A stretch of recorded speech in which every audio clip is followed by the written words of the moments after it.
बिस्मिल्लाहिर्रहमानिर्रहीम अस्सलाम वालेकुम व्यूवर्स। मैं आपको अपना YouTube channel student learning mathematics में खुशामदीद कहता हूँ। उम्मीद है कि आप सब लोग खैरियत से होंगे। जी स्टूडेंट, इससे पहले जो मैंने वीडियो बनाई थी उसमें मैंने आपके साथ एक्सरसाइज 2.1 को डिस्कस किया था, जिसमें मैंने आपके साथ क्वेश्चन नंबर 3 और क्वेश्चन नंबर 4 कराए थे। आज हम पढ़ेंगे टाइप ऑफ फंक्शन मैंने पहले पढ़ाए थे, जिसमें हमारे साथ एक टाइप जो था वो क्या था, ट्रांसीडेंशनल फंक्शन था। तो आज हम उसके सब टाइप्स पढ़ेंगे कि उसके सब टाइप्स मेरे साथ क्या है। जी, अब देखें, ट्रांसीडेंशनल फंक्शन को पहले डिफाइन करते हैं कि ट्रांसीडेंशनल फंक्शन मेरे साथ क्या है। तो transcendental function, the function which is not algebraic, वो फंक्शन जो हमारे साथ अलजेब्रिक ना हो तो उसको हम क्या कहते हैं, ट्रांसीडेंशनल फंक्शन कहते हैं। जब अलजेब्रिक ना होगा तो फिर क्या होगा वो अब यहाँ पर डिस्कस करेंगे कि वो फिर क्या क्या होंगे। जी, तो टाइप्स ऑफ ट्रांसीडेंशनल फंक्शन में फर्स्ट जो टाइप आता है वो क्या है, ट्रिग्नोमेट्रिक फंक्शन आता है। So those function which have trigonometric ratios like sine, cos, tangent, secant, cosecant and cot theta। Clear है? तो उसको हम क्या कहते हैं, ट्रिग्नोमेट्रिक फंक्शन कहते हैं। मतलब क्या है कि वो फंक्शन जिसमें हमारे साथ ट्रिग्नोमेट्रिक रेशियोज हो। ट्रिग्नोमेट्रिक रेशियो कौन से होते हैं, sine theta, cos theta, tangent theta, cosecant theta, cot theta, ये मेरे साथ क्या है, ट्रिग्नोमेट्रिक रेशियोज है। तो वो फंक्शन जिसमें हमारे साथ ट्रिग्नोमेट्रिक रेशियोज हो उसको हम क्या कहते हैं, ट्रिग्नोमेट्रिक फंक्शन कहते हैं। फॉर एग्जांपल, अब मैंने यहाँ पर एग्जांपल लिखा है कि f of x equal to sine theta plus cos theta. तो इधर देखिए ये एक फंक्शन है, f ऑफ x से डिफाइन हुआ है। यहाँ पर देखिए equal to sine x plus cos x है। तो इधर देखिए साइन साइन थीटा जो है वो भी मेरे साथ ट्रिग्नोमेट्रिक रेशियो है और कॉस थीटा भी मेरे साथ क्या है, ट्रिग्नोमेट्रिक रेशियो। तो इस फंक्शन में मेरे साथ क्या क्या है, इस फंक्शन में मेरे साथ ट्रिग्नोमेट्रिक रेशियोज है, तो उसको मैं क्या कहूंगा, ट्रिग्नोमेट्रिक फंक्शन के। इसके अलावा बहुत सारे एग्जांपल आते हैं। For example f of x equal to sine theta plus 2 भी आ सकता है, f of x equal to cot theta plus 7 भी आ सकता है, f of x equal to cot theta plus cosecant theta भी आ सकता है। क्लियर है? तो इसी तरह के फंक्शन को हम क्या कहते हैं, ट्रिग्नोमेट्रिक फंक्शन कहते हैं। इसके बाद हम आते हैं एक्सपोनेंशियल फंक्शन की तरफ के। एक्सपोनेंशियल फंक्शन मेरे साथ क्या है, the function is of the form, अगर फंक्शन मेरे साथ इस फॉर्म में हो y equal to b power x। Clear है? अब देखिए यहाँ पर ये जो b है, फिर यहाँ पर इसको डिफाइन किया गया है कि b मेरे साथ क्या होगा। अगर फंक्शन मेरे साथ इस टाइप में हो y equal to b power x, clear है, फिर b को डिफाइन किया गया है कि b के लिए कंडीशन मेरे साथ क्या होंगे। फिर देखिए b कभी भी 1 के बराबर नहीं होगा, b कभी भी 1 के बराबर नहीं होगा और b क्या होगा, ग्रेटर देन 0 होगा। क्लियर है? तो यहाँ पर देखिए, अब ये जो b है, दिस b इज कॉल्ड, ये b, सॉरी, ये जो b है इसको मैं क्या नाम दूंगा, इसको मैं नाम दूंगा, this is called base. Clear है? ये मेरे साथ क्या होगा, बेस होगा। So y equal to b power x और b क्या होगा, कभी भी 1 के बराबर नहीं होगा और b ग्रेटर देन 0 होगा। फॉर एग्जांपल, यहाँ पर मैं एक एग्जांपल आपको कराता हूं कि y equal to 2 power x हो गया। क्लियर है? अब देखिए, जब 2 पावर x हो गया तो इधर देखिए ये जो 2 है, ठीक है, ये इस b के कंडीशन को सेटिस्फाई कर रहा है कि नहीं। अब देखिए 2 जो है दिस इज बेस, यहाँ पर मैंने लिखा है कि b जो है वो क्या है, बेस है। तो यहाँ पर ये जो 2 है, ठीक है, ये क्या है, 1 के बराबर तो नहीं है ना, 2 कभी भी 1 के बराबर नहीं है, तो ये कंडीशन तो सेटिस्फाई हो गया। सेकंड आप देखिए कि जो 2 है वो ग्रेटर देन 0 है, ग्रेटर देन 0 है। सो मेरे साथ ये क्या हुआ, एक्सपोनेंशियल फंक्शन हो गया। क्लियर है? अब इसके बाद देख, यहाँ पर देखिए कि b जब ग्रेटर देन 0 होगा तो हमेशा क्या होगा, ये पॉजिटिव नंबर में ही जाएगा, नेगेटिव में तो नेगेटिव नंबर खत्म होगा इससे। क्लियर है? अब देखिए when b is equal to e, अगर b मेरे साथ e के बराबर आ गया, b अगर मेरे साथ e के बराबर आ गए तो फिर हम क्या लिखेंगे, y equal to e power x लिखेंगे। देखिए b किसके बेस जो है ये b, ये किसके बराबर, e के बराबर अगर आ गया क्वेश्चन में तो फिर क्या होगा, y equal to e power x होगा।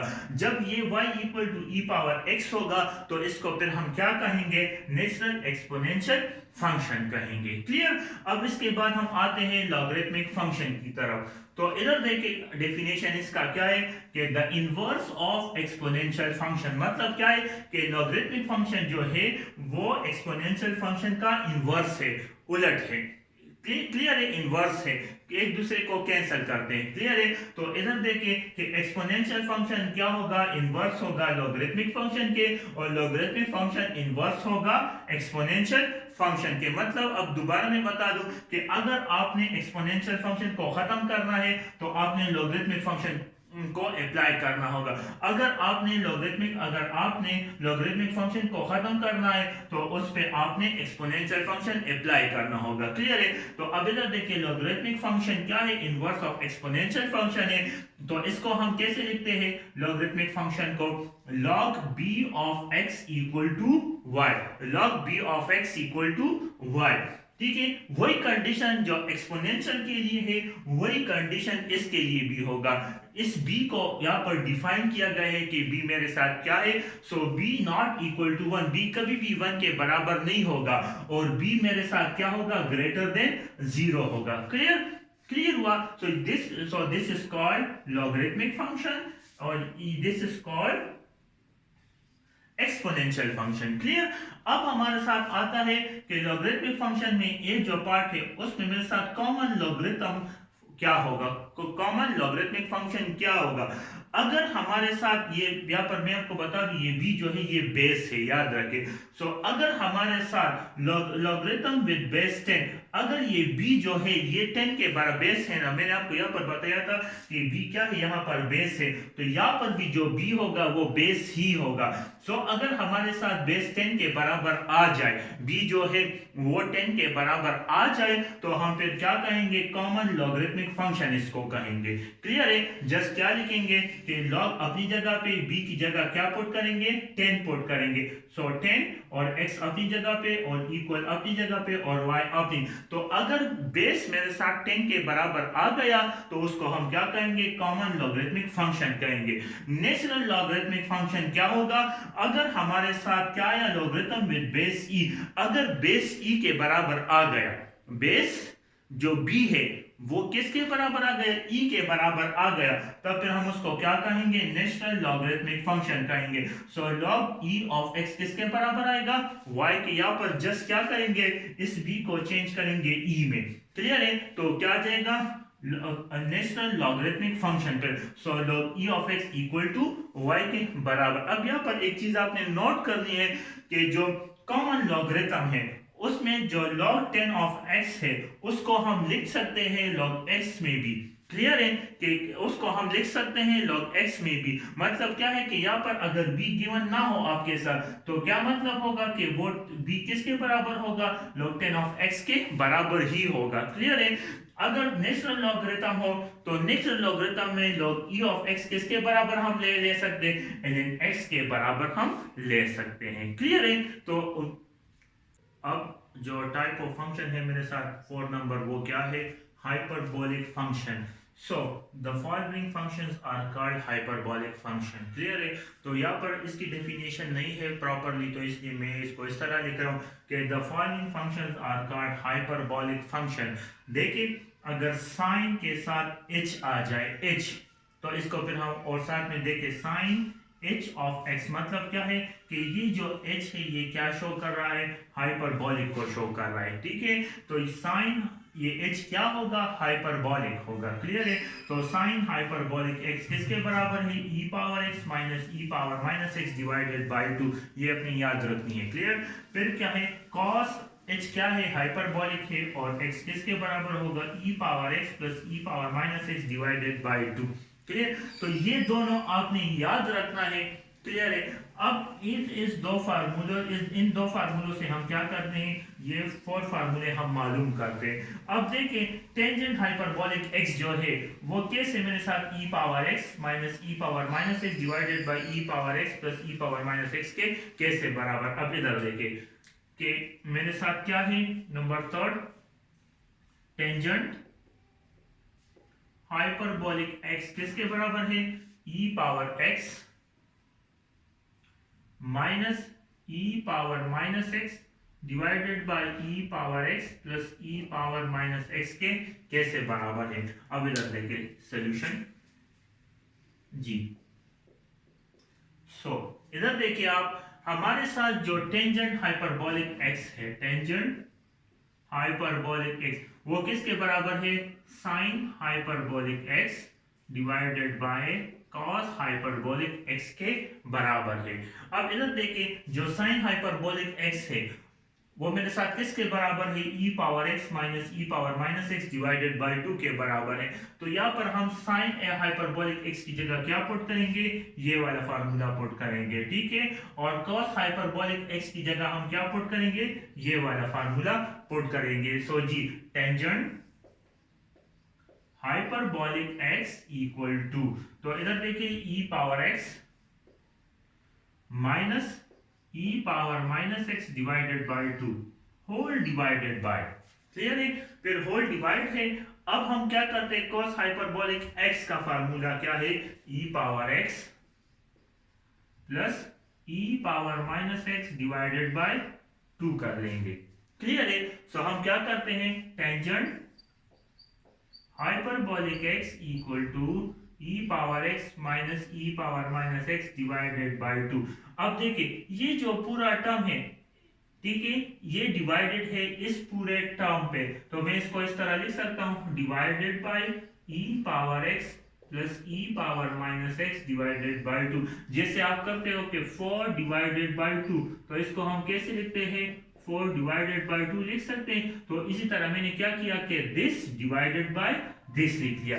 अब इधर देखें, जब हम डिवीजन को मल्टीप्लिकेशन में चेंज करेंगे तो क्या हो जाएगा, जो इस टर्म का जो डिनोमिनेटर है वो क्या हो जाएगा, नोमिनेटर में चेंज हो जाएगा, और जो नोमिनेटर है वो डिनोमिनेटर में चेंज हो जाए। सो जी, so tangent hyperbolic x e power x minus e power minus x divided by 2, जब मैंने डिवीजन को मल्टीप्लाई में चेंज किया तो ये जो डिनोमिनेटर है ये नोमिनेटर में चला जाएगा, 2 ऊपर चला जाएगा, और जो नोमिनेटर है वो डिनोमिनेटर में चला जाएगा। सो ये दोनों, ये 2 इस 2 के साथ कैंसिल हो जाएंगे। सो क्या आएगा मेरे साथ, टेंजेंट हाइपरबोलिक x किसके बराबर हो जाएगा, e power x minus e power minus x divided by e power x plus e power minus x के बराबर। तो इधर देखिए जो हमारे साथ जो टेंजेंट हाइपरबोलिक x है वो किसके बराबर है, e power x minus e power minus x। तो इधर है e power x minus e power minus x divided by e power x plus e power, तो e power x plus e power x power minus x के बराबर होगा। Clear हुआ। अब हम देखें यहाँ पर मैं एक और भी करता हूं ताकि आपको समझ आ जाए, क्लियर। सो जी, तो इसको मैं मिटा रहा हूं।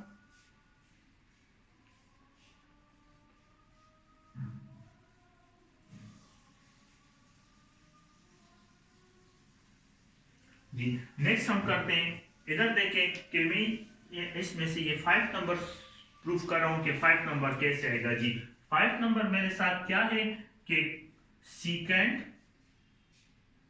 Hyperbolic x equal to 2 divided by e power x plus e power minus x के बराबर है। जी सॉल्यूशन, जी क्या है मेरे साथ कि सीकेंट हाइपरबोलिक x, जी वो किसके बराबर है, इधर देखिए सीकेंट हाइपरबोलिक x मेरे साथ बराबर है 1 divided by cos hyperbolic x के बराबर है, क्लियर। अब देखिए कि साइन किसके, देखिए हमारे साथ जो कोसिकेंड है वो बराबर होगा 1 divided by sine hyperbolic x के, और जो सीकेंड हाइपरबोलिक एक्स है वो बराबर होगा 1 divided by cos hyperbolic x के, और जो कॉट हाइपरबोलिक एक्स है वो बराबर होगा cos hyperbolic x divided by sine hyperbolic x के। तो इसलिए मैंने क्या किया, सीकेंड हाइपरबोलिक एक्स को चेंज किया 1 divided by cos hyperbolic x में जी। अब इधर देखिए हमारे साथ जो cos हाइपरबोलिक x है वो किसके बराबर है, e power x plus e power minus x divided by 2 के बराबर, जस्ट वहां पर पुट कर दे तो secant hyperbolic x equal to 1 divided by क्या आ जाएगा, e power x plus e power minus x, e power x plus e power minus x divided by 2 के बराबर आ जाएगा जी। तो यहाँ पर आप देखें कि सीकेंड हाइपरबोलिक x किसके बराबर 1 डिवाइडेड बाय, इसी तरह हो जाएगा e power x plus e power minus x divided by 2 के बराबर हो जाए। तो यहाँ पर ये जो डिवीजन है इसको हम क्या करेंगे, मल्टीप्लिकेशन में चेंज करेंगे। जब मल्टीप्लिकेशन में चेंज करेंगे तो ये जो डिनोमिनेटर है ये ऊपर चला जाएगा नोमिनेटर में, और जो नोमिनेटर है वो कहाँ चला जाएगा, डिनोमिनेटर में। तो मेरे साथ क्या आएगा, secant hyperbolic x equal to 1 multiply by 2 divided by e power x plus e power minus x के बराबर। तो मेरे साथ जो सीकेंड हाइपरबोलिक x है वो किसके, 2 divided by e power x plus e power minus x के बराबर हो जाएगा। क्लियर है। सो जस्ट आपने क्या करना है, यहाँ पर ये चीज याद रखें, मैं यहाँ पर लिख भी रहा हूँ ताकि आपके लिए आसानी हो कि जो टेंजेंट x है वो किसके बराबर है, sine x divided by cos x के बराबर है। क्लियर है।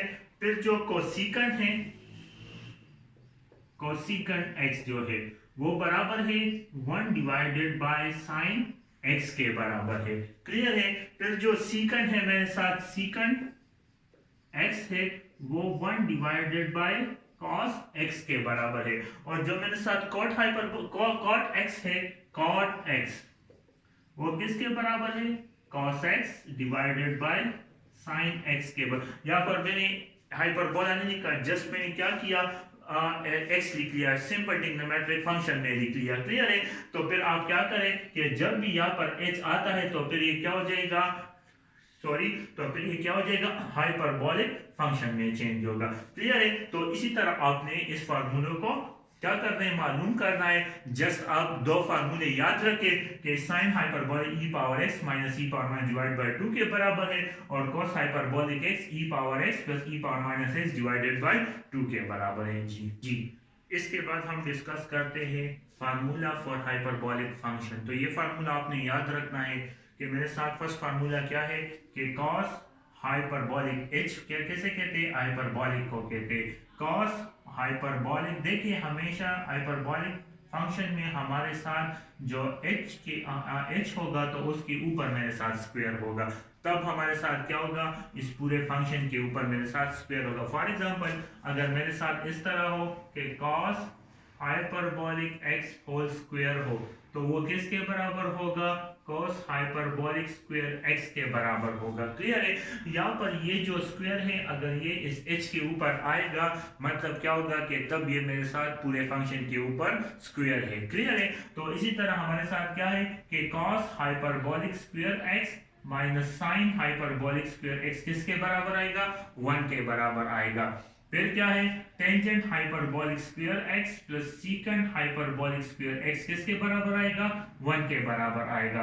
Cot hyperbolic square x plus cosecant hyperbolic square x किसके बराबर आएगा, 1 के बराबर आएगा। क्लियर है। तो ये मेरे साथ फार्मूले हैं 3, इसको आपने याद रखना है हाइपरबोलिक फंक्शन के लिए जी। अब हम आते हैं एक्सप्लिसिट फंक्शन के। एक्सप्लिसिट फंक्शन हमारे साथ क्या है, इधर देखें, when range y is expressed as a function of domain। अगर हमारे साथ आपके साथ किसी फंक्शन में आपको पता हो कि यहाँ पर हमारे साथ रेंज क्या है और डोमेन क्या है, क्लियर है? तो उसको हम क्या कहते हैं? एक्सप्लिसिट फंक्शन कहते हैं। आसान सी बात है। डेफिनेशन क्या है? If range y is expressed as a function of domain, अगर हमारे साथ आपको किसी फंक्शन में पता हो कि इसमें हमारे साथ डोमेन कौन सा है और रेंज कौन सा है, तो उसको हम क्या कहते हैं? एक्सप्लिसिट फंक्शन कहते हैं। For example y equal to f of x। देखें तो आपको यहां पर पता चल रहा है कि ये जो x है ये मेरे साथ क्या है? This x is called domain and this y is called range. ठीक है, तो आपको पता चल रहा है, तो मतलब क्या है कि इस ऐसे फंक्शन को हम क्या कहेंगे? एक्सप्लिसिट फंक्शन कर दें। अब for example y equal to e power x plus 7। Clear है? तो यहां पर ये जो x है ये मेरे साथ डोमेन है जी, और ये जो y है ये मेरे साथ क्या है? रेंज है। तो आपको यहाँ पर इस इक्वेशन में फंक्शन में पता चल रहा है कि यहाँ पर डोमेन क्या है और रेंज क्या है। तो इस टाइप ऑफ फंक्शन को हम क्या कहेंगे? एक्सप्लिसिट फंक्शन कहेंगे। यहाँ पर भी आप देखें y मेरे साथ क्या है? रेंज है, और x और ये x मेरे साथ क्या है? डोमेन है। तो हम इसको भी क्या कह सकते हैं? एक्सप्लिसिट फंक्शन कहते हैं। y equal to sine hyperbolic x plus cot hyperbolic x, मतलब क्या है कि यहाँ पर आपके साथ जो y है वो आपको पता है कि ये क्या है? रेंज है, और ये जो x है ये डोमेन है। तो उसको हम क्या कहते हैं? एक्सप्लिसिट फंक्शन कहते हैं। क्लियर हुआ?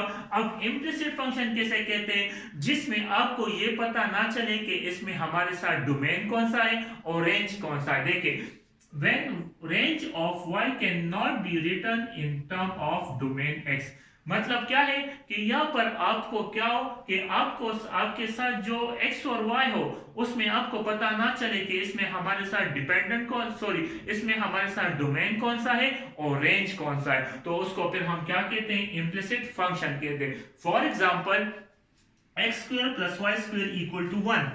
अब इधर देखिए, इसमें से दोनों हमारे साथ क्या हो सकते हैं? डोमेन और रेंज हो सकते हैं। अगर हम इसको इस तरह लिखे, इधर देखिए कि हम इसको लिखे कि x square equal to y square minus 1, तब एक्स स्क्वायर भी हमारे साथ रेंज आ सकता है। ठीक है, और अगर हम इसको इस तरह लिखें कि y square equal to minus x square minus 1, तब भी हमारे साथ ये क्या आ सकता है? y भी हमारे साथ रेंज आ सकता है। सो इधर देखिए, तो ऐसे फंक्शन जिसमें हमारे साथ क्या हो? डोमेन और रेंज का पता ना चले उसको हम क्या कहते हैं? इम्प्लिसिट फंक्शन कहते हैं। सेकंड हमारे साथ देखिए, एक्स स्क्वायर प्लस 2xy प्लस वाई स्क्वायर इक्वल टू 0।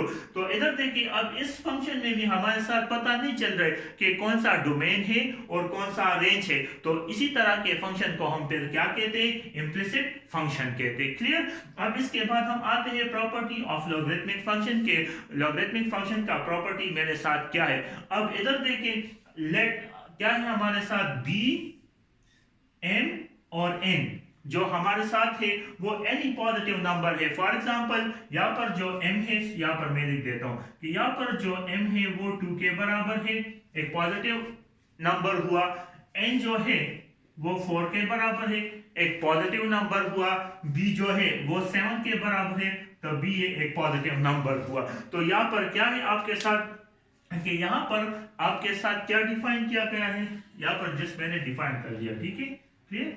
चलिए जी, तो यहाँ पर आप देखें कि यहाँ पर हमारे साथ जो b है, m है और n है वो पॉजिटिव नंबर है, लेकिन फिर क्या है कि b कभी भी 1 के बराबर नहीं हो सकता। वो तो आपने ऑलरेडी पढ़ा हुआ है लॉगरिथमिक फंक्शन में भी और एक्सपोनेंशियल फंक्शन में भी। और b क्या होगा? ग्रेटर देन 1 होगा, ये भी आपने कंडीशन में है पढ़ा है। तो फिर फर्स्ट जो प्रॉपर्टी है वो क्या है? अगर हमारे साथ लॉग हो b ऑफ m और n, अगर दो नंबर मेरे साथ मल्टीप्लिकेशन में m और n, मैंने आपको यहाँ पर बता भी दिया कि m और n मेरे साथ पॉजिटिव नंबर हुए। अगर हमारे साथ दो नंबर मल्टीप्लिकेशन में हो तो उस पे अगर हम log अप्लाई कर दें तो वो मेरे साथ क्या देगा? देखिए, log b of m plus log b of n देगा। क्लियर है? यानी अगर दो नंबर मल्टीप्लिकेशन में हो और आप उस पे log अप्लाई कर दें तो इन दोनों के अगर log इस पे अलग अलग लगेगा सो log b ऑफ m आएगा plus log b of n आएगा। क्लियर है? अब इसके बाद अगर फॉर एग्जांपल मेरे साथ क्या हो, log b of m power n हो। m पावर n का मतलब क्या है कि m भी एक पॉजिटिव नंबर हो और n भी एक पॉजिटिव नंबर हो। यहाँ पर मैं आपको बता भी दूं कि कुछ इस तरह हो। देखिए log ऑफ 4 पावर 8 हो, कुछ इस तरह हो। क्लियर है। तो देखें 4 भी एक पॉजिटिव, लॉग ऑफ यहाँ पर 10 लिखे, चलिए b को 10 कर दे, ठीक है। तो यहाँ पर क्या जाते हैं 4 और 4 पावर 8 है। सो इधर देखें जो m है वो 4 है और जो n है वो 8 है। सो फिर हम क्या करेंगे, इस पावर को हम चेंज करेंगे मल्टीप्लिकेशन में, इस पावर को हम चेंज करेंगे मल्टीप्ली। तो इधर देखें कि देखिए यहाँ पर जो पावर पे m पे जो पावर है वो मल्टीप्लिकेशन में आएगा और log b ऑफ m अपनी जगह पे आ जाएगा। क्लियर है। तो इसी तरह आपने इसको सॉल्व करना होगा। अगर कोई नंबर हो और उसके ऊपर पावर हो तो आप अगर log अप्लाई कर दे उस पे तो वो पावर चेंज होगा मल्टीप्लिकेशन में। क्लियर हुआ जी। इसको मैं मिटा देता हूं जी। अब इधर देखें कि अगर हमारे साथ दो नंबर डिवीजन में हो, दो नंबर डिवीजन में हो, क्या हो कि m डिवाइडेड बाय n हो, log b of m divided by n हो, तो जब इस पे log अप्लाई होगा तो ये क्या हो जाएगा, नेगेटिव में चेंज हो जाएगा। यानी क्या होगा कि log b of m minus log b of n हो जाएगा। क्लियर है। अब अगर हमारे साथ log b of b for example हमारे साथ कुछ इस तरह आ जाए कि log, देखिए आप कि log 2 ऑफ 2 आ जाए तो ये किसके बराबर होगा, 1 के। मतलब क्या है कि यहाँ पर भी 2 हो तो यहाँ पर भी 2 हो, यहाँ पर भी 10 हो तो यहाँ पर भी 10 हो, यहाँ पर भी 10 हो तो यहाँ पर 4 हो तो यहाँ पर भी बेस 4 हो, तो उसके साथ जो एक्सपोनेंट है वो भी 4 हो, तब वो किसके बराबर आएगा, 1 के बराबर आएगा। क्लियर है। और देखिए log b ऑफ 1 के ऊपर अगर log अप्लाई हो जाए तो वो किसके बराबर होगा, 0 के बराबर होगा। जी स्टूडेंट, तो अब हम करेंगे यहाँ पर कि हम कैसे लॉगरिथमिक फंक्शन को चेंज करते हैं एक्सपोनेंशियल फंक्शन में और एक्सपोनेंशियल फंक्शन को चेंज करते हैं लॉगरिथमिक फंक्शन में। तो जी स्टूडेंट, हमारे साथ क्या है, पहले मैं लॉगरिथमिक फंक्शन का वो फार्मूला लिखता हूँ कि वो मेरे साथ क्या है कि log b of x equal to y के बराबर है।